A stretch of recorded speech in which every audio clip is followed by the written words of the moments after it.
Hello, I'm Father Joe Gambala, and today is Tuesday of the fourth week in Ordinary Time, and our Gospel is taken from the Gospel according to St. Mark. When Jesus had crossed again to the boat to the other side, a large crowd gathered around him, and he stayed close to the sea. One of the synagogue officials named Jairus came forward. Seeing him, he fell at his feet and pleaded earnestly with him, saying, "My daughter is at the point of death. Please come and lay your hands upon her, that she may get well and live." Jesus went off with him, and a large crowd followed. There was a woman afflicted with a hemorrhage for 12 years.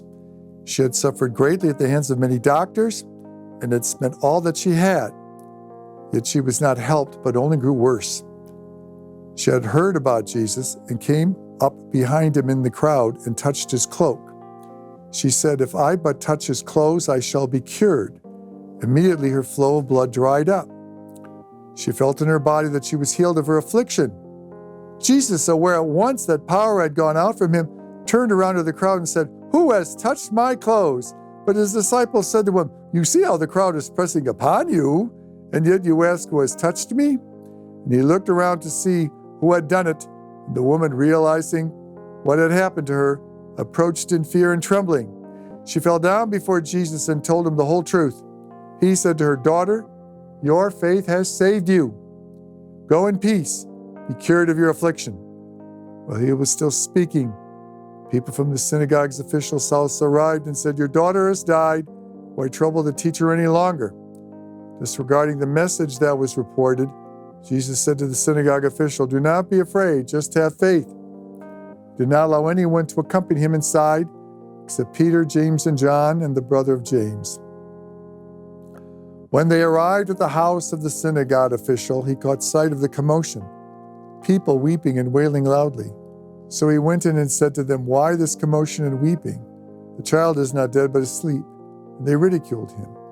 Then he put them all out, and he took along the child's father and mother and those who were with him, and entered the tomb where the child was. He took the child by the hand and said to her, "Talitha koum," which means, "Little girl, I say to you, rise." A child of 12, who was immediately and walked around, and that they were utterly astounded.